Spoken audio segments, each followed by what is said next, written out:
اعوذ باللہ من الشیطان الرجیم بسم اللہ الرحمن الرحیم ان اللہ وملائکتہ یصلون علی النبی یا ایہا الذین آمنوا صلوا علیہ وسلموا تسلیما اللہم صلی علی سیدنا ونبینا وشفیعنا ومولانا محمد وعلی آل محمد وبارک وسلم۔ محترم خواتین و حضرات، السلام علیکم۔ پیام صبح کے ساتھ ایک بار پھر حاضر میں ہوں آپ کا میزبان انیق احمد۔ پیام صبح میں روزانہ ہم بات کرواتے ہیں اپنے ملک کے جید علماء سے، قرآن کریم کی مختلف آیات پر سیکھتے ہیں کہ قرآن کریم کی یہ آیات آج کے انسان سے کیا مخاطبت کر رہی ہیں۔ ہماری ذمہ داری زیادہ ہے کیونکہ ہم امتی ہیں، اہل ایمان ہیں، تو قرآن کریم ہم سے کیا مخاطبت کر رہا ہے اور پوری انسانیت سے کس کس انداز میں مخاطبت کرتا ہے۔ آج سورہ محمد صلی اللہ علیہ وآلہ وسلم آیت نمبر 38 پر ہم بات کروائیں گے اپنے ملک کے ایک جید عالم دین سے۔ کنجوسی، بخیلی انسان کے اندر کبھی کبھی پیدا ہو جاتی ہے۔ اللہ تعالیٰ مال سے محبت کبھی نہیں سکھاتا۔ ہمارا دین مال سے محبت نہیں بلکہ مال، انفاق، صدقات، خیرات، زکوٰۃ، مال کی جگہ ہاتھ ہے، دل نہیں ہے۔ خرچ کرتے رہو، خرچ کرتے رہو۔ پورے قرآن کریم میں کسی ایک جگہ بھی اللہ تعالیٰ نے بچت کی بات نہیں کی کہ مال کو روک کے رکھو۔ خواتین و حضرات، اللہ فرما رہا ہے کہ دیکھو تم لوگوں سے ہم یہ کہہ رہے ہیں کہ اللہ کی راہ میں مال خرچ کرو۔ مخاطبین، اول مخاطبین کون ہیں؟ کیا منافقین ہیں؟ پہلا سوال ہم یہ رکھیں گے۔ اللہ کی راہ میں مال خرچ کرو۔ اللہ کی راہ میں مال خرچ کرنا کیا ہوتا ہے؟ اللہ کی راہ میں مال خرچ کرنے کے طریقے کیا کیا ہوتے ہیں؟ یہ بھی ہم سوال رکھیں گے اپنے معزز مہمان کی خدمت میں۔ تم لوگوں میں سے کچھ لوگ کنجوسی کر رہے ہیں، حالانکہ جو کنجوسی کرتا ہے، بخل کرتا ہے، وہ در حقیقت اپنے آپ ہی سے بخل کرتا ہے۔ اس آیت کے کیا معنی اور مفاہیم ہے کہ ایک بندہ بخیلی کر رہا ہے، مال سے محبت کر رہا ہے، اپنے پاس رکھ رہا ہے مال کو، وہ دراصل اپنے آپ سے بخیلی کر رہا ہے۔ کیا اس کا مطلب یہ ہے کہ جب ہم اللہ کی راہ میں مال خرچ کرتے ہیں تو اللہ بڑا چڑھا کر واپس کرتا ہے اور ہمیں وہ کچھ مل جاتا ہے جو ہمارے سان و گمان میں بھی نہیں ہوتا؟ اللہ غنی ہے، تم محتاج ہو۔ اب آخری بات جو اللہ فرما رہا ہے، اللہ اکبر، اگر تم منہ موڑو گے تو اللہ تمہاری جگہ کسی اور قوم کو لے آئے گا اور وہ تم جیسے نہیں ہوں گے۔ اللہ اکبر، یہ کن لوگوں کی بات ہو رہی ہے؟ یعنی وہ لوگ یقیناً جن سے اللہ محبت کرتا ہے اور وہ اللہ سے محبت کرتے ہیں۔ تشریف فرما ہے محترم ڈاکٹر محسن نقوی صاحب۔ خواتین و حضرات، ڈاکٹر محسن نقوی صاحب ہمارے ملک کا ایک جید نام، ممتاز نام، مقبول نام، محبوب نام۔ پاکستان میں پڑھا، پاکستان کے باہر پڑھا، پی ایچ ڈی آپ نے امریکہ سے کیا، سابق ممبر اسلامی نظریاتی کونسل، لاتعداد کتابوں کے مصنف محترم ڈاکٹر محسن نقوی صاحب۔ ڈاکٹر صاحب کو خوش آمدید کہتے ہوئے پروگرام کا آغاز اللہ تعالیٰ کے بابرکت نام سے سورہ محمد صلی اللہ علیہ وآلہ وسلم آیت 38، اور یہ سورہ محمد صلی اللہ علیہ وآلہ وسلم کی آخری آیت ہے۔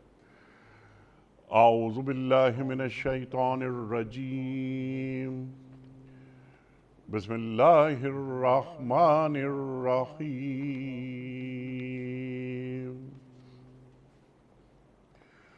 ہا انتم ہؤلاء تدعون لتنفقوا لِتُنْفِقُوا فِي سَبِيلِ اللَّهِ فَمِنْكُمْ مَنْ يَبْخَلُ وَمَنْ يَبْخَلْ فَإِنَّمَا يَبْخَلُ عَنْ نَفْسِهِ وَاللَّهُ الْغَنِيُّ وَأَنْتُمُ الْفُقَرَاءُ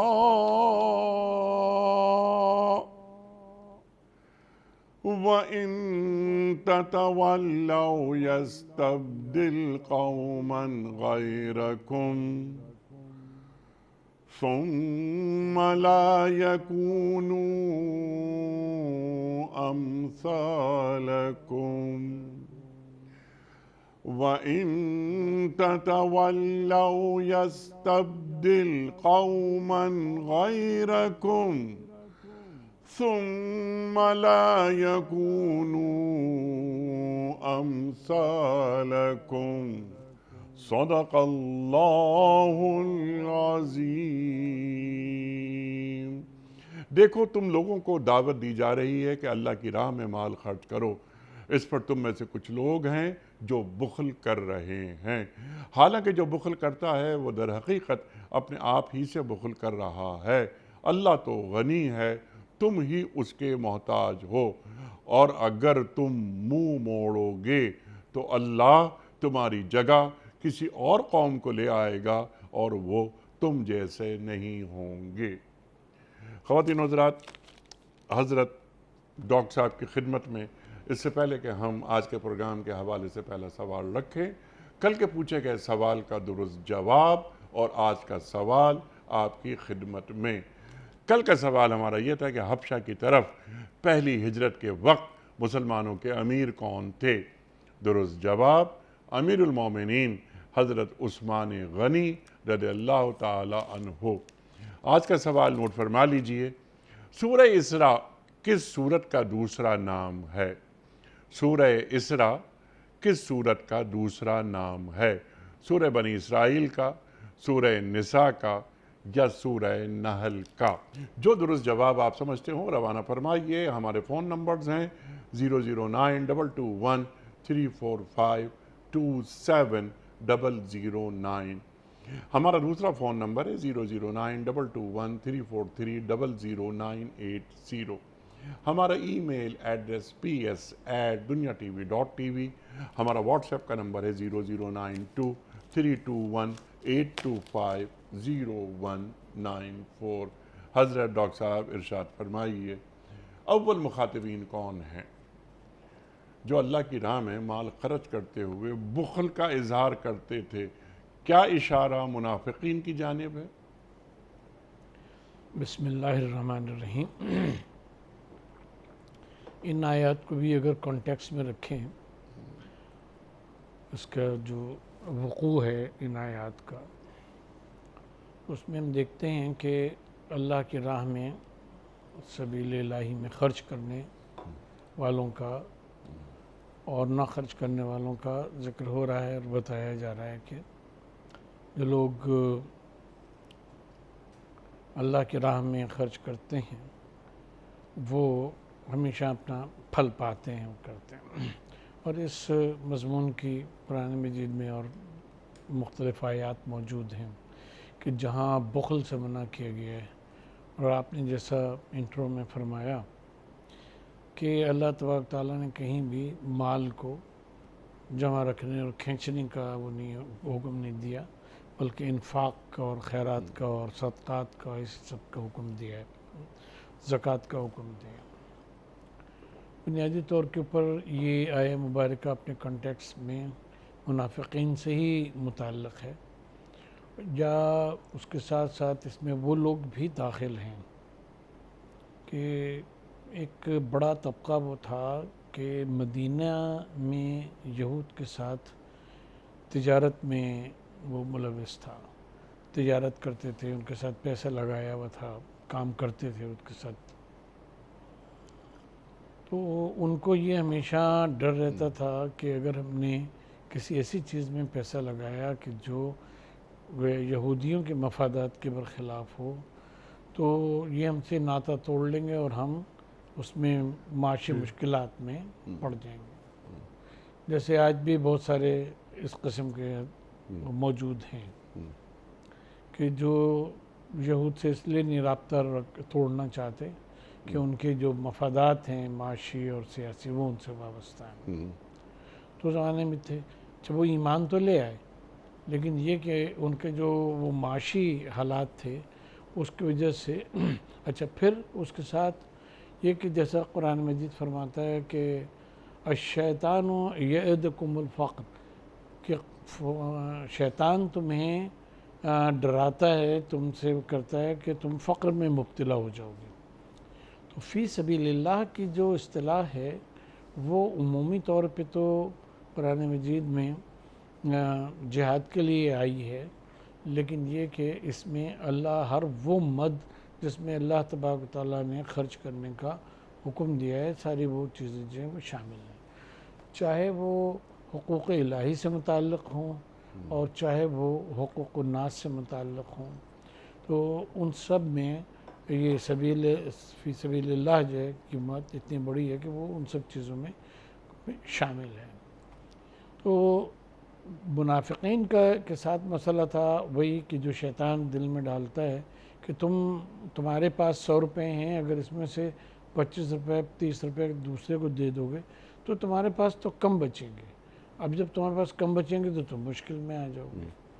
اور اس بات کو بھول جاتے ہیں جو اس آیہ مبارکہ میں خاص وہ ہے کہ واللہ الغنی، اللہ تبارک و تعالیٰ جو ہے وہ غنی ہے، اس کے جو تمہارے پاس ہے وہ تو ختم ہو جاتا ہے، ینفدو وما عند اللہ، اور جو کچھ اللہ کے پاس ہے وہ کبھی بھی ختم نہیں ہوتا، وہ ہمیشہ رہتا ہے. تو اللہ تبارک و تعالیٰ نے تمہاری ذمہ داری لی ہوئی ہے، تمہارے رزق کی ذمہ داری لی ہوئی ہے وہ ہے. تو اس کی وجہ سے تمہیں کسی خوف میں کسی اس میں مبتلا نہیں ہونا چاہیے. تو یہ بنیادی طور پہ آیات جو ہیں اس کا بیک گراؤنڈ جو ہے پس منظر وہ یہ ہے. سبحان اللہ سبحان اللہ. یعنی منافقین وہ مال خرچ کرتے ہوئے ذرا گھبراتے تھے، پریشان ہوتے تھے، اور پھر یہ کہ راہ خدا میں مال خرچ کرنا، ارے ارے ارے یہ کیسے ہو سکتا ہے. اس سے پہلے کہ میں آپ کی خدمت میں یہ سوال رکھوں کہ کیا کوئی مسلمان بخیل ہو سکتا ہے، اس سے قبل اللہ کے رسول صلی اللہ علیہ وآلہ وسلم کا ایک فرمان یاد آ رہا ہے کہ ہر امت کا ایک فتنہ ہوتا ہے، میری امت کا فتنہ مال ہے. اللہ اکبر اللہ اکبر. مال آزمائش بن جاتا ہے اولاد کی طرح. المال والبنون فتنہ، جی یہ دونوں جو ہیں وہ آزمائش میں ڈال دیتے ہیں. بنیادی طور پہ اگر جس کو بخل کہتے ہیں یا پیسہ خرچ نہ کرنے کی جو ایک ٹینڈنسی ہے اس کو کہتے ہیں، اس کے مختلف درجے ہیں. جی جیسے بخل ہے کہ جہاں انسان نہیں چاہتا کہ اس کا مال تھوڑا کم ہو. اس سے آگے جو درجہ ہے وہ لحظ کا ہے. لحظ کا درجہ یہ ہے لام اور اپنے ہائے ہتی اور زا. لحظ کے معنی یہ ہوتے ہیں کہ انسان خرچ کرے تو اس کا دل اس سے تنگ ہو، جی دل میں تنگی محسوس کرے. اور پھر اس کے بعد شوہ کی منزل ہے، اور شہی ہے کہ جو بنیادی یا مسیک ہے، اس کا ایک درجہ مسیک کا ہے. مسیک کہتے ہیں کہ جو اپنے مال کو روک کے بس رکھنا چاہتا ہو، اور کسی بھی موقع کے اوپر چاہے وہ وہاں خرچ کرنے کا موقع ہو بھی وہ خرچ نہیں کرنا چاہتا. اس کے آگے پھر شہی کا ہے کہ جو چاہتا ہے کہ ہر قیمت پر اس کو روک کے ہی رکھے اور کسی کو ایک لقمہ بھی جو نہ دے اور اپنے پاس مال کو روک کے رکھے. تو اس میں یہ جو نفسیات ہے بنیادی طور کے اوپر اگر اس کو بالکل کور پوائنٹ تک لے جائیں تو یہ اللہ تبارک و تعالیٰ پہ توکل اور بھروسہ نہ ہونے کا کے سبب یہ چیز جو ہے یہ انسان میں ٹینڈنسی پیدا ہوتی ہے. اور جب اللہ تبارک و تعالیٰ فرماتا ہے کہ ان اللہ علی کل شیء قدیر، اللہ تعالیٰ تو ہر شے پہ قادر ہے. اس نے جو تمہارے پاس مال ہے وہ بھی اس کا دیا ہوا ہے. اللہ یبسط الرزق من یشاء و یقدر، اللہ تعالیٰ جس کا چاہتا ہے رزق کو وسیع کرتا ہے اور جس کا چاہتا ہے محدود کر دیتا ہے. وہ تو عز من تشاء و تو ذل من تشاء. جس کو چاہتا ہے عزت دیتا ہے، جس کو چاہتا ہے وہ عزت نہیں دیتا، اس کو ذلیل کر دیتا ہے. تو اگر ہم اللہ تبارک و تعالیٰ پہ وَمَن يَتَوَكَّلْ عَلَى اللَّهِ فَهُوَ حَسْبُهُ، اللہ تعالیٰ کے اوپر توکل کو اگر ہم سامنے رکھیں تو یہ ہمیں بے شمار وہ چیزیں ہیں اپنی زندگی کے، وہ پہلو ہیں کہ جہاں ہم دامیں درمیں سخنیں، یعنی بخل صرف یہ نہیں ہے کہ پیسہ دینے سے احتراز کیا جائے، بخل یہ بھی ہے کہ علم ہو اور اس بات کے بارے میں سوال کیا جائے اور اس کو نہ بتایا جائے. ٹھیک ہے، یہ بھی بخل ہے. جی ہاں بالکل، لیکن یہاں پر مال کی بات ہو رہی ہے. ہاں، ہدایت کی طرف لا سکتا ہو نہ لائے تو یہ بھی اس کے یہ بخل کے اس میں آتا ہے ٹھیک ہے، کہ اس میں بخل نہیں کرنا چاہیے. لیکن یہ مال کی بات ہو رہی ہے اور سبیل اللہ سے مراد یہ ہے کہ لوگ تھے کہ نبی پاک صلی اللہ علیہ وآلہ وسلم جہاد کا اعلان کرتے تھے یا اور کوئی ضرورت درپیش ہو جاتی تھی تو وہ اعتراض کرتے تھے پیسے دینے سے یا کنٹریبیوٹ کرنے سے. اور وہ صحابہ کرام بھی تھے کہ جنہوں نے اپنا پورا مال نبی پاک صلی اللہ علیہ وسلم کی خدمت میں لا کے حاضر کر دیا. حضرت ابوبکر صدیق فرماتے ہیں رضی اللہ تعالیٰ عنہ، پوچھا گیا کہ گھر میں کیا چھوڑ کر آئے ہو؟ اللہ اور اس کے اللہ اور اللہ کا رسول صلی اللہ علیہ وآلہ وسلم. پروانے کو چراغ ہے، بلبل کو پھول، بس صدیق کے لیے ہے خدا کا رسول بس. اللہ اکبر. اچھا، آپ نے بے انتہا اہم بات فرمائی ابھی، توکل، بھروسہ، اللہ پر بھروسہ. جب اس میں کمی آتی ہے تو بخیلی جگہ بنا لیتی ہے اور پھر انسان شیطان کی انگلی پکڑ کر چلنے لگتا ہے.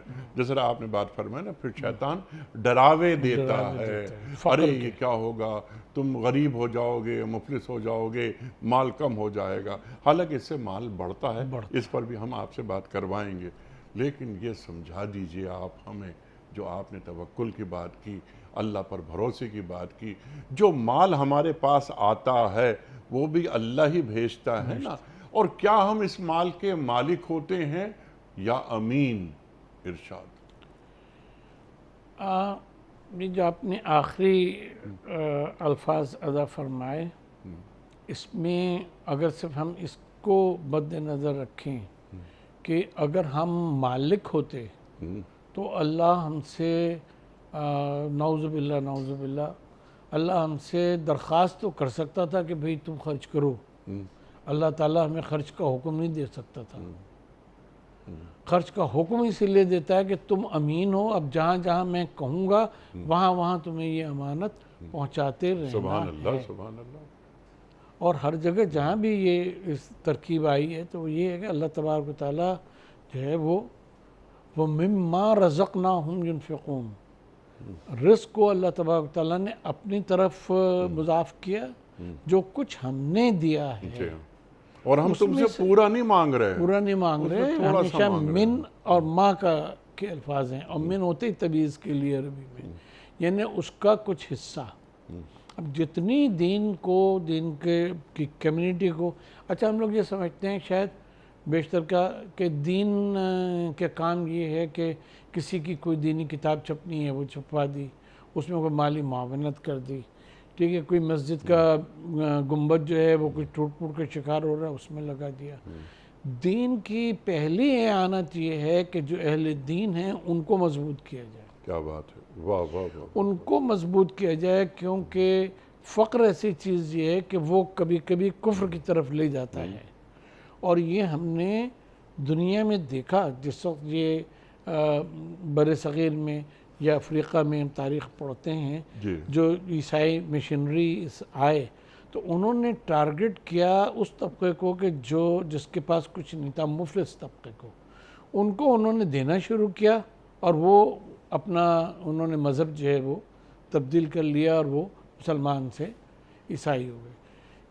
وہاں افریقی کتابوں میں اس کی ہسٹری میں باقاعدہ یہ لکھا ہوا ہے، ناولز میں آیا کہ بھئی ہوا یہ کہ یہ لوگ آئے، انہوں نے ہمارے ہاتھ میں بائبل دے دی کہ ہم یہ پڑھتے رہیں اور ہمارا جتنا خزانہ تھا سارا کا سارا جو تھا وہ لے کے چلے گئے، اور ہمیں اپنا دست نگر جو ہے وہ بنا دیا کہ یہاں ہم چرچ بنا دیں گے، یہاں مسجد بنا دیں گے، یہاں یہ کر دیں گے، یہاں وہ کر دیں گے.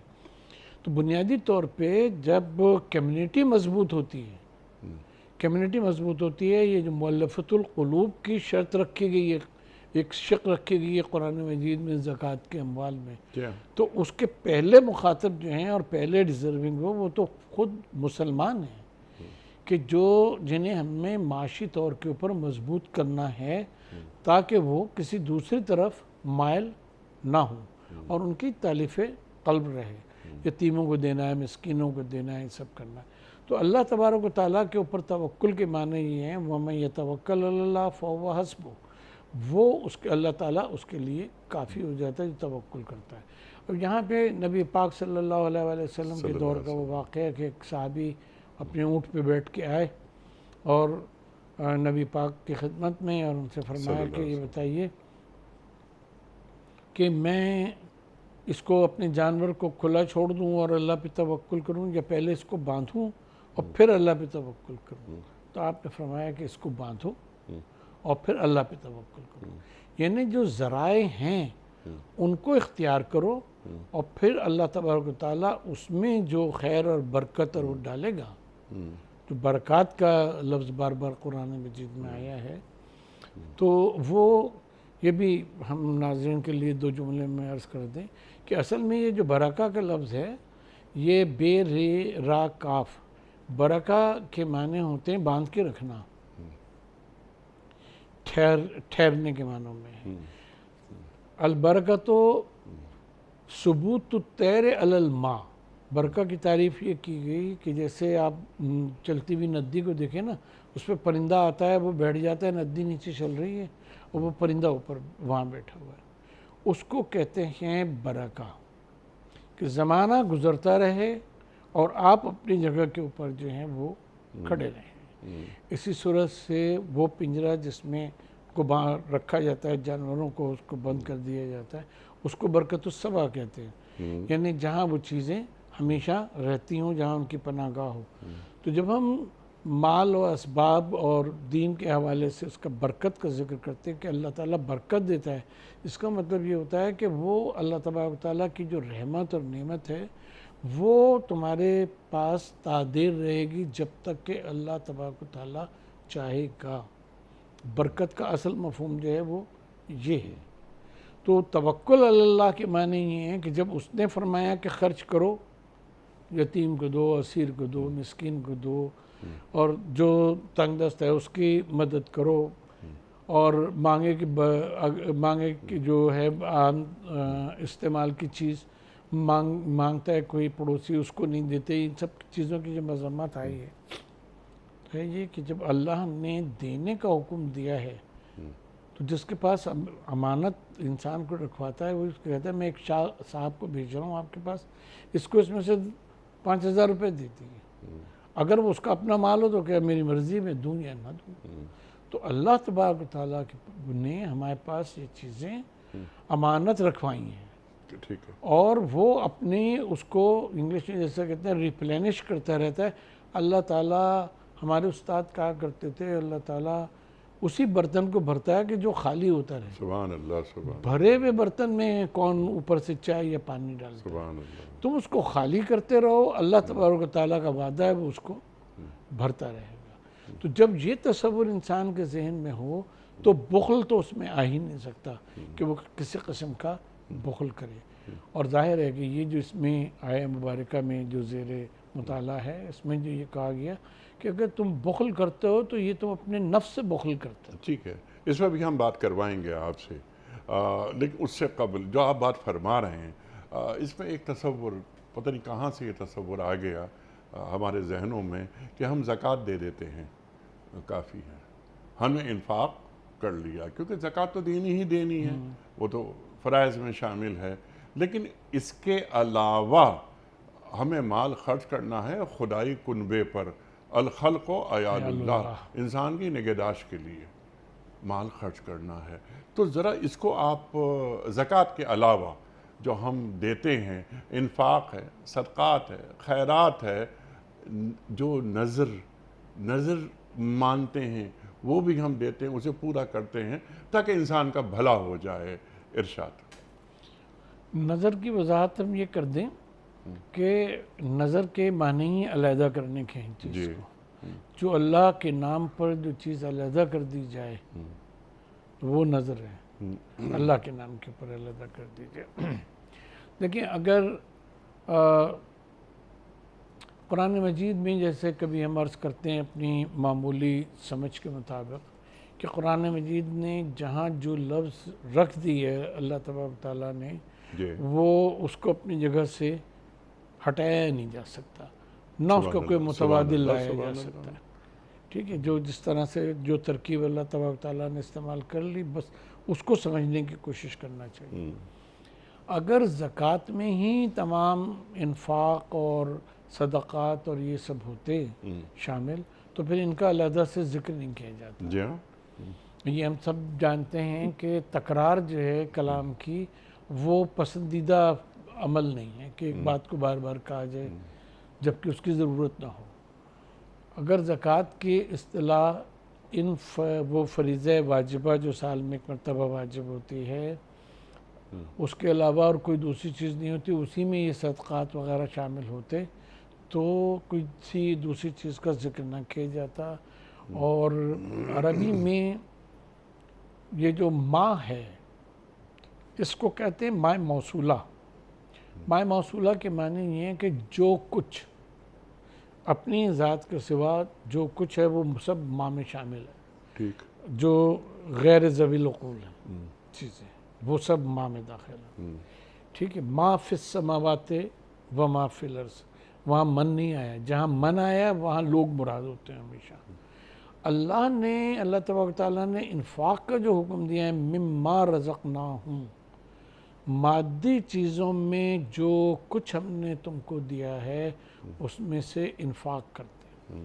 نفقہ ینفقو جو ہے اصل میں ایسی سرنگ کو کہتے ہیں کہ جس کے دو راستوں ایک طرف سے داخل ہوا جائے دوسری طرف سے نکل جائے. منافق کو منافق کہتے ہیں اسی لیے ہیں کہ وہ ایک راہ سے اسلام میں داخل ہوتا ہے اور موقع پاتے دوسری راہ سے نکل جاتا ہے. تو انفاق کے بنیادی طور کے پیمانے ہیں ایسی وہ نلکی جو ہوتی ہے کہ جس میں ادھر سے سوئی ڈالی اور ادھر سے نکال لی, وہ بنیادی طور پہ انفاق ہے. یعنی انفاق کے معنی یہ ہے کہ ہمارے پاس جو کچھ آ رہا ہے وہ ادھر سے آئے گا اور اس کے ساتھ دوسرے راستے سے وہ چلا جائے گا, کیونکہ اللہ تبارک و تعالیٰ نے اس کے انفاق کا اس کے خرچ کا حکم دیا ہے. اس میں ہمارے اپنے اہل و عیال بھی شامل ہیں, اپنی ضروریات جو ہیں وہ بھی شامل ہیں, لیکن جو فوقیت حاصل ہے وہ بنیادی طور کے اوپر دین کو حاصل ہے. دیکھیں یہ ایک ہم بات عرض کریں کہ کبھی ایسا ہوتا ہے کہ دین کی تاریخ میں, قوموں کی تاریخ میں, کہ جب افراد 1 2 4 5 فرد اہم ہوتے ہیں معاشرہ اہم نہیں ہوتا. اور کبھی ایسا ہوتا ہے کہ معاشرہ اہم ہوتا ہے فرد اہم نہیں ہوتے.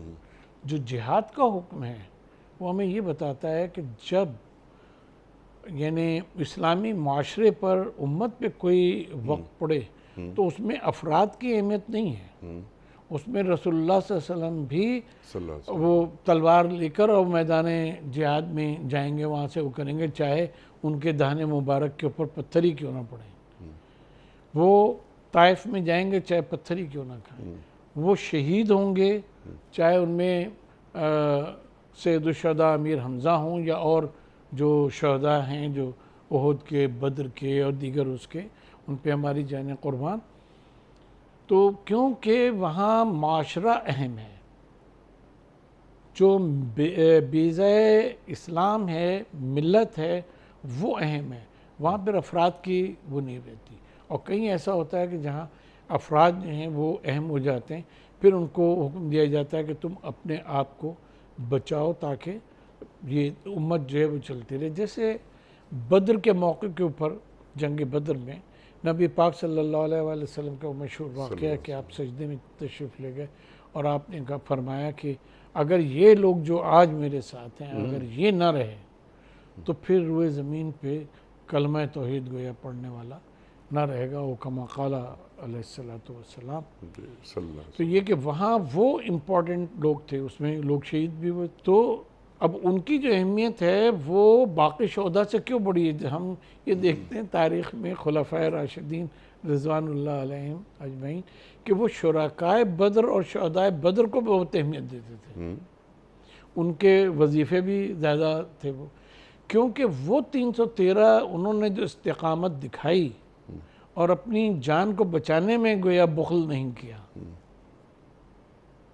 تو اس کی وجہ سے پھر یہ دین اسلام اور اس کی جو موومنٹ ہے یہ آگے بڑھ پائی، کیونکہ بقول رسول اللہ صلی اللہ علیہ وسلم کی جو آپ نے دعا فرمائی ہے اور یا حیّ یا قیوم برحمتک استغیث آپ نے فرمایا ہے، اللہ تعالیٰ نے اس کو قبول فرمایا کہ وہ لوگ ہیں کہ جنہوں نے اس وقت بیض اسلام کو پروٹیکشن دی، اپنی جانیں ان کے اوپر نچھاور کی اور اس طرح سے دین اسلام جو ہے اس کی تبلیغ اور آگے بڑھ سکی۔ تو یہ چیز جو ہے یہ امپورٹنٹ ہے کہ کہاں انسان اپنے مال کو کہاں بچائے گا۔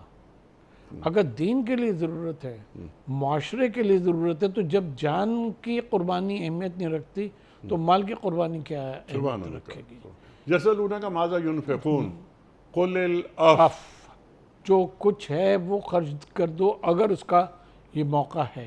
جی، اسی لیے دیکھیں اگر ریاست کو ضرورت پڑی، امت مسلمہ کو اگر ضرورت پڑی، جی اسی لیے دیکھیں حضرت عثمان غنی رضی اللہ تعالیٰ عنہ اولین مسلمانوں میں سے ہیں، کوئی بہت دیر میں ایمان نہیں لائے ہیں آپ، تو وہ دین کو کیسے سمجھتے تھے کہ پورا مال لا کے کہ اس وقت اسرت کا وقت ہے، نبی پاک نے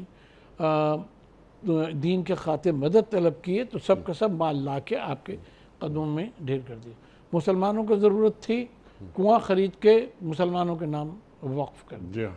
تو یہ چیز کہ جب انسان یہ سمجھے کہ میری جان کی بھی دین کے لیے اور اہمیت نہیں ہے، میں جان دے سکتا ہوں اور دینی چاہیے، اور پھر جو ملت اسلامیہ ہے اور ہماری کمیونٹی ہے اس کو بچانے کے لیے میرے اوپر واجب ہے کہ میں جان دوں، اور وہ بچ جائے تو مجھ پہ جان دینا واجب، بچانا حرام، تو پھر مال دینا کہاں سے غیر واجب ہو جائے گا؟ وہ دینا جو ہے وہ افضل ہے اور دیگر چیز ظاہر ہے کہ وہ مال کی فضیلت جان پہ نہیں ہوتی، ٹھیک ہے، اور جان دے دیتا ہے آدمی راہ خدا میں، بلکہ یہ کہ اللہ کے نام کی سربلندی کے لیے میں کچھ بھی نہیں ہوں، اے اللہ میری جان کی کوئی اہمیت نہیں، تیرے دین یہی تو اعلاء کلمۃ الحق، اعلاء کلمۃ الحق۔ اچھا ڈاکٹر صاحب ذرا جلدی 2-3 سوالات رکھنے ہیں آپ کی خدمت میں۔ جو لوگ کنجوسی کر رہے ہیں یہ دراصل اپنے آپ سے کنجوسی کر رہے ہیں، کیا مطلب ہے اس بات کا؟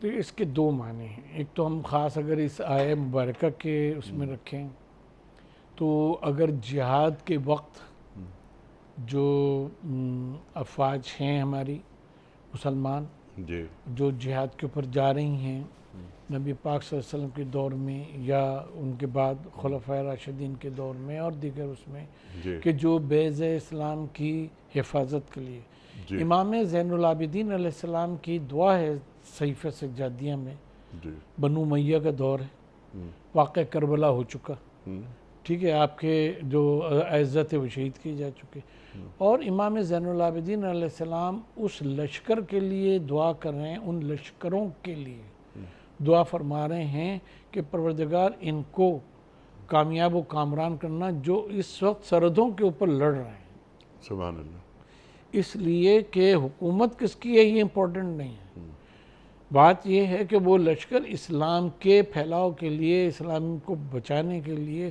مسلمانوں کو بچانے کے لیے سرحدوں پہ لڑ رہا ہے، تو بھلے بنو امیہ کی سرکردگی میں لڑ رہا ہوں، لیکن امام زین العابدین علیہ السلام ان کے لیے دعا کر رہے ہیں، وہ بچیں گے، وہ حفاظت کر پائیں گے تو ہم بچیں گے۔ ہم نے بخل کیا، اگر ان کو ہتھیار کی فراہمی نہیں کی، ان کو مالی مدد نہیں دی، اگر ان کو آذوقہ فراہم نہیں کیا تو اس کا نتیجہ کیا ہوگا کہ انہیں شکست ہوگی اور وہ شکست پلٹے گی ہمارے اوپر، ہمارا معاشرہ جو ہے وہ کمزور ہوگا، ہمارے اوپر دوسرے غالب آ جائیں گے۔ تو یہ بخل جو ہے وہ ہم اس سے نہیں کر رہے، بلکہ ہم اپنے آپ سے بخل کر رہے ہیں اور اپنے آپ کو ہلاکت میں ڈالنے کی بات کر رہے ہیں۔ اسی صورت سے آپ اگر اس آیہ مبارکہ سے آگے چلیں اور بخل کی بات کرتے ہیں تو آج یہ دنیا مانتی ہے، اور یہ بات کوئی ڈھکی چھپی نہیں ہے کہ جو پیسہ ہے یا جو بھی انسان کا وہ ہے، وہ اگر سرکولیشن میں رہے اور اس سے مزید جو ہے وہ انسان جو ہے پیداوار ہوتی رہے، تو وہ معیشت کو چلتا رکھنے میں ایکسلریشن آف منی کی بہت اہمیت ہے۔ ٹھیک، اور اگر وہ پیسہ جو ہم حاصل کرتے ہیں اس کو ہم تجوریوں میں بند کر کے رکھ لیں اور مارکیٹ میں وہ سرکولیٹ نہیں کرے تو وہ ایک ڈیڈ منی ہے، نہیں خلاف قرآن ہے، خلاف قرآن بھی کَيْ لَا ہے يَكُونَ دُولَةٌ بَيْنَ الْأَغْنِيَاءِ مِنْكُمْ، کہ وہ ان کے درمیان وہ رہے۔ تو یہ بھی بخل ہے کہ ہم خرچ نہیں کریں گے، اپنے پاس جمع کر کے رکھیں گے۔ جی جب مارکیٹ سے وہ پیسہ یا وہ کموڈیٹی یا وہ چیز جو ہے وہ چھین لی جاتی ہے تو وہ معاشرہ معاشی طور کے اوپر کمزور ہو جاتا ہے اور کمزور سے کمزور تر ہوتا چلا جس کے اثرات پورے معاشرے پہ پڑتے ہیں اور اس معاشرے کا حصہ ہم بھی ہوتے ہیں۔ تو پھر آخر کار اس کے جو بھیانک نتائج ہیں وہ ہمیں بھی بھگتنے پڑتے ہیں، ہمیں بھی بھگتنے پڑتے ہیں۔ بہت اچھی بات آپ نے فرمائی۔ اس کے ساتھ ساتھ جو بخیلی ہم کر رہے ہیں یہ دراصل ہم اپنے آپ سے کر رہے ہیں۔ اگر میں 100 روپے یا 1000 روپے یا لاکھ روپے یا 1 کروڑ روپے اللہ کی راہ میں نکالتا ہوں، ضرورت پڑی ہے اس ریاست کو یا امت کو، تو اس کے بدلے میں جو ریوارڈ اللہ دے رہا ہے اس کا تو کوئی وہ نہیں ہے۔ اللہ تعالیٰ فرماتا ہے کہ حل جزاء الاحسان الا الاحسان، انسانوں کے لیے یہ فرماتا ہے کہ کیا احسان کی جزا احسان کے اس سے ہو سکتی ہے یا کچھ اور بھی ہو سکتا ہے۔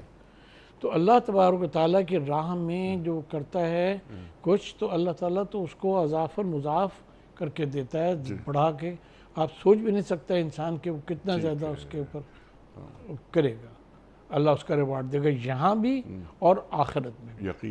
یقیناً تو اپنا مال اللہ کی راہ میں خرچ ہو جائے تو اس سے اچھی اور کیا بات ہو سکتی ہے۔ اور اس کا ایک تاریخی ثبوت یہ ہے کہ جو لوگ اسلام کی دعوت کو لے کر اٹھے، ہرقل سے ہرقل نے کیا پوچھا تھا ابو سفیان سے کہ ان کے ساتھ کون لوگ ہیں، کیا مالدار ہیں یا غریب طبقے کے لوگ ہیں؟ تو ان کا تو بالکل غریب طبقے کے لوگ ہیں جو ان کے ساتھ ہیں، کوئی جو مالدار ہے ان کا ساتھ ہی نہیں دیتا۔ ان کا یہ اس کی سچائی کی پہلی نشانی ہے۔ تو پھر انہی غربا نے، ملت غربا نے، آپ دیکھیں کہ اسلام کو الحمدللہ کہاں تک کہاں پہنچا دیا۔ سبحان اللہ سبحان اللہ۔ یہ جو 57 اسلامی ممالک ہیں، ریاستیں ہیں، ان کے سربراہ بھی اس تاریخ کو یاد رکھ لیں جو آپ نے بیان فرمائی کہ یہ کہاں سے اٹھا یہ دین، اور آج دیکھیے تقریباً 2 ارب افراد، اور ہماری دولت، ہمارے محلات، ہماری حکومتیں، ہمارے حکمران، ان کا طرز زندگی، اللہ اکبر اللہ اکبر، اسی دین کا صدقہ ہے۔ الشیطان یعدکم الفقر، شیطان تمہیں یہ بتاتا ہے کہ تم فقیر ہو جاؤ گے، تمہارے معاشی رابطے ختم ہو جائیں گے، تمہارا فورن ایکسچینج بند ہو جائے گا، تمہارے پیسے جو ہیں وہ فریز ہو جائیں گے فلاں ممالک میں۔ لہٰذا ایک جبن اختیار کیے ہوئے لوگ جو ہیں وہ بیٹھے رہتے ہیں، اور اگر اللہ تعالیٰ کے وعدے کے اوپر کو سامنے رکھ کے اور اس کے اوپر عمل کریں تو پھر وہ چند جو لوگ تھے بدر کے کچھ لوگ جو تھے، جو مٹھی بھری انہیں کہنا چاہیے کہ وہ لوگ تھے، اور وہ کس طرح سے اس پہ چھا گئے۔ احد میں صرف 700 تھے، اور دیکھیں کس طرح سے لے کے چلے۔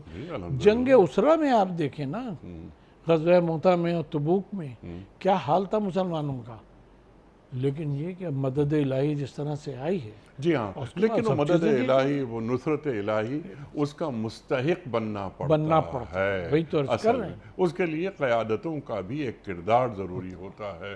تو آج کی جو قیادتیں ہیں، آج کے ہمارے جو حکمران ہیں، ان کی ترجیحات میں یہ باتیں ہیں جو آپ نے فرمائیں۔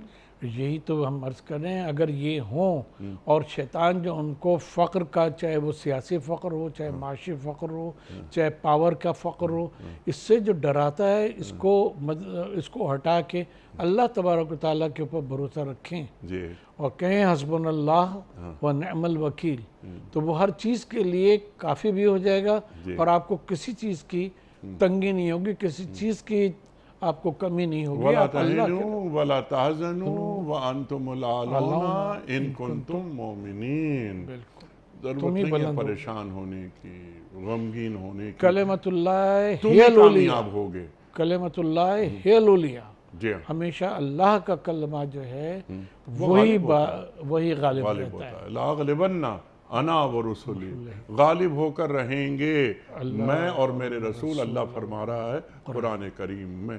تو لیکن ایک شرط ہے، ان کنتم مومنین، بشرطے کہ تم مومن ہوئے. اور اللہ کی قدرت پہ، اللہ کے علیم و حکیم ہونے پہ، عزیز ہونے پہ، ہر چیز کے اوپر تمہارا ایمان ہو. ایمان، اور جیسا آپ نے فرمایا بھروسہ. بھروسہ صرف لا الہ الا اللہ محمد رسول اللہ کو یہاں مراد نہیں ہے. جی یہاں مراد یہ ہے کہ اللہ کو بہمہ صفات جی مان کے، اور اس کو کائنات میں اس کا جو جلوہ، اس کے جلوے ہیں، ان کو دیکھ کے اس پہ ایمان لاؤ گے تو پھر اللہ تمہارے لیے فَسَيَكْفِيكَهُمُ اللَّهُ وَهُوَ السَّمِيعُ الْعَلِيمُ. اللہ اکبر، اللہ اکبر. اور اگر تم نے روگردانی کی، تم نے منہ موڑا، تمہاری جگہ دوسری قوم ہم لے آئیں گے. اب یہ سوال اللہ فرما رہا ہے کہ تمہاری جگہ ہم دوسری قوم لے آئیں گے اور وہ تم جیسے نہیں ہوں گے. اس کو ذرا کھول دیجئے. ہم آخری امت، ہمارے بعد کوئی امت نہیں، اللہ کون سے لوگ لے کر آئے گا؟ یہ تعبیر قرآن مجید میں 2-3 جگہ پہ آئی ہے. جی جیسے ہمیں یاد پڑتا ہے کہ سورہ توبہ میں بھی یہ آیا کہ یستبدل، اللہ تعالیٰ جو ہے وہ تمہاری جگہ دوسری قوم لے آئے. اب یہاں قوم سے مراد وہ لوگ ہیں کہ جو یہ سمجھتے ہیں کہ دین ہمارا مرہون منت ہے، اگر ہم دین کی مدد اور نصرت کریں گے تو ہوگی، اور اگر ہم نے نہیں کی تو وہ نہیں ہوگی. یہ جو ہے مسلمان امت جو ہے، اس کی تقدیر ہمارے ہاتھ میں ہے. ہم اس کو جس طرح سے گھمائیں گے گھومے گی، اور جس طرح سے لے جائیں گے نہیں جائے گی. جہاں ہم اس کے ذریعے اس کو مقاومت کے لیے لے جائیں گے وہاں یہ جا سکتی ہے، جہاں ہم نہیں پیچھے ہٹ جائیں گے وہ ہوگی. تو اللہ تبارک و تعالیٰ یہ فرما رہا ہے 57 ممالک کیوں ہیں، 57 نیشنز ہیں نا. ایک اگر منہ موڑے گا، اللہ تعالیٰ کا کہتا ہے فکر نہیں کرو، اللہ تعالیٰ کا جو کلمہ ہے وہ ہمیشہ بلند ہونے والا ہے. اللہ تعالیٰ تمہاری جگہ یہی کام دوسری قوم سے لے لے گا. وہ قوم بھی یعنی مسلمان ہی ہوگی، مسلمان ہی ہوں گے، لیکن وہ تمہاری طرح کے نہیں ہوں گے. وہ کیسے ہوں گے؟ وہ ایسے ہوں گے کہ جس طرح سے اللہ تعالیٰ نے فرمایا ہے کہ اس کے دین کی اور ملت کی حفاظت کی جائے، اس کی ملت کے لیے اللہ پہ توکل کر کے کھڑے ہو جائیں. سبحان اللہ. وہ اللہ سے محبت کرتے ہوں گے اور اللہ ان سے محبت کرتا ہوگا. یہ اللہ سے محبت کرنے والے، پھر اللہ ان سے محبت کرے. یا ایتھا النفس المطمئنہ ارجعی الی ربک راضیۃ مرضیہ. یہ اللہ سے راضی، اللہ ان سے راضی. فادخلی فی عبادی وادخلی جنتی. بدخلی جنتی. یہ عبادی کہا جا رہا ہے، بندے نہیں کہا جا رہا ہے، میرے بندے اور میری جنت. اللہ اکبر، اللہ اکبر.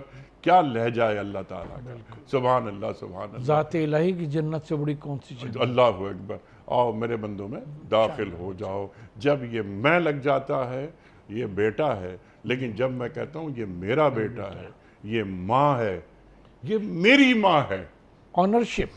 یہاں اللہ تبارک و تعالیٰ نے بندے کو یہ موقع دیا ہے کہ وہ اللہ کی ملکیت میں ایسا چلا جائے کہ اللہ کہے کہ میں اس کو اون کرتا ہوں، اور جس کو اللہ اون کرے وہ علی کل شیء قدیر، تو وہ اس کی قدرت میں اس کے قدرت جو ہے وہ شامل حال ہو جایا کرتی ہے. اس کو کوئی شکست نہیں دے سکتا. کوئی شکست نہیں دے سکتا. ٹو ڈوز، کرنے کے کام. آج ہم نے کیا سیکھا؟ ہم نے سب سے بڑی چیز یہ دیکھی کہ انسان کو اپنی ذات اور اپنے مفادات پر دین کو ہمیشہ ترجیح دینی چاہیے، کیونکہ دین ایسی چیز ہے کہ جس کے اوپر جان بھی دی جا سکتی ہے، مال بھی دیا جا سکتا ہے۔ بیٹوں کو سجا کے اپنی مائیں غزوات میں بھیجتی تھیں اور جا کے وہ اللہ کرتے اکبر، تھے۔ اللہ اکبر، آپ کربلا کا حال اسی صورت سے اللہ دیکھ لیں کہ کس طرح سے جناب زینب نے یا دیگر ماؤں نے اپنے بچوں کو سجا کے وہ کر کے بھیجا ہے کہ یہ تو شہادت کا درجہ ہے، اللہ تبارک و تعالیٰ کے حضور پہنچ جائیں گے۔ تو اپنے مفادات، اپنی جان کے بچاؤ کے لیے، اپنے مال کے بچاؤ کے لیے کے اوپر دین کو ترجیح دیں اور دین کو کریں، اور اللہ پہ توکل کریں۔ اللہ تبارک و تعالیٰ پہ توکل کریں گے تو پھر اللہ تبارک و تعالیٰ ہر چیز کے لیے کافی ہو جائے گا، کیونکہ وہ نعم الوکیل ہے۔ وہ ہر چیز کے اوپر، آپ کی جگہ کے اوپر وہ کھڑا ہوگا۔ وکیل کون ہوتا ہے؟ جو مقدمے میں آپ کے بجائے وہ کھڑا ہو کے لڑ رہا ہوتا ہے۔ تو اللہ تبارک و تعالیٰ جو ہے آپ کی فیس سیونگ کرے گا اور آپ کو بچا لے گا۔ تو جب یہ ہمارا طرز عمل ہو جائے گا تو پھر ہم دامے درمے سخنے جان کے اس سے کسی چیز سے بھی اللہ کی راہ میں بخل نہیں کریں گے، کیونکہ ہمارا یہ جو کنٹریبیوشن ٹورڈز یا کہہ لیں سیکریفائس ٹو ریلیجن ہے، یہی ریلیجن کی بقا کی بھی ضامن ہے، امت کی بقا کی بھی ضامن ہے، اور ہماری بھی بقا کی ضامن ہے۔ سبحان اللہ، سبحان اللہ۔ ڈاکٹر صاحب بڑا ممنون، بڑا شکر گزار، آپ تشریف لائے۔ سورہ محمد صلی اللہ علیہ وآلہ وسلم آخری آیت 38، اس پر تفصیلی گفتگو آپ نے فرمائی، جزاک اللہ۔ خواتین و حضرات، اپنے علماء کے ہم بڑے شکر گزار رہتے ہیں کہ وہ تشریف لاتے ہیں اور ہماری علمی کمی کو دور کرتے ہیں، قرآن کریم سے قریب کر دیتے ہیں اور قرآن کریم کو عہد سے جوڑ دیتے ہیں۔ قرآن کریم کبھی پرانا ہو ہی نہیں سکتا، شریعت کبھی پرانی ہو ہی نہیں سکتی۔ خواتین و حضرات، اہم بات یہ ہے کہ قرآن کریم سے فنڈامنٹلز لے کر اپنے عہد کے مطابق سسٹم میں ڈھال دیا جائے ان فنڈامنٹلز کو۔ امت کی سطح پہ یہ کام ہونا چاہیے، وہ سسٹم کوئی بھی ہو، وہ ہمارا معاشی ہو، سیاسی ہو، اخلاقی ہو، نظر آئے، اللہ کی زمین پر اللہ کا نظام نظر آئے۔ ورنہ ڈاکٹر صاحب اللہ فرماتا ہے نا کہ من لم یحکم بما انزل اللہ فاولئک هم الظالمون فاولئک هم الکافرون فاولئک هم الفاسقون۔ جو اللہ کی زمین پر اللہ کا نظام نافذ نہیں کرتے وہ ظالم ہیں، وہ کافر ہیں، وہ فاسق۔ سورہ مائدہ کی آیاتیں 40 جی، خواتین و حضرات، کوئز۔ کل کا سوال ہمارا یہ تھا کہ حبشہ کی طرف پہلی ہجرت کے وقت مسلمانوں کے امیر کون تھے؟ درست جواب امیر المومنین حضرت عثمان غنی رضی اللہ تعالی عنہ۔ آج کا سوال نوٹ فرما لیجئے، سورہ اسراء کس سورت کا دوسرا نام ہے؟ سورہ اسراء کس سورت کا دوسرا نام ہے؟ سورہ بنی اسرائیل کا، یا سورہ نساء کا، یا سورہ نحل کا؟ جو درست جواب آپ سمجھتے ہوں روانہ فرمائیے۔ ہمارے فون نمبرز ہیں 009221345270009۔ ہمارا دوسرا فون نمبر ہے 009221345000980۔ ہمارا ای میل ایڈریس ps@duniatv.tv۔ ہمارا واٹس ایپ کا نمبر ہے 009232182509194۔ حضرت قبلہ ایک پرچی نکال کر اعلان فرما دیجئے آج کے ونر کون ہیں؟ یہ محمد احمد رزاق صاحب ہیں، محمد احمد فورٹ عباس، رزاق، فورٹ عباس سے۔ فورٹ عباس سے۔ محمد احمد رزاق صاحب فورٹ عباس سے آپ کی خدمت میں دنیا ٹی وی کی جانب سے دینی کتب پر مشتمل گفٹ ہیمپر آپ کے گھر بذریعہ کوریئر روانہ کیا جا رہا ہے۔ آپ کو بہت بہت مبارک ہو۔ پیام صبح کا اختتام ہوتا ہے روزانہ ایک قول پر، اور وہ قول ہوتا ہے صاحب نہج البلاغہ امیر المومنین حضرت علی مرتضیٰ کرم اللہ وجہہ کا۔ آپ فرماتے ہیں بھلائی کو دیکھو تو اسے تقویت پہنچاؤ، اور برائی کو دیکھو تو اس سے دامن بچاؤ۔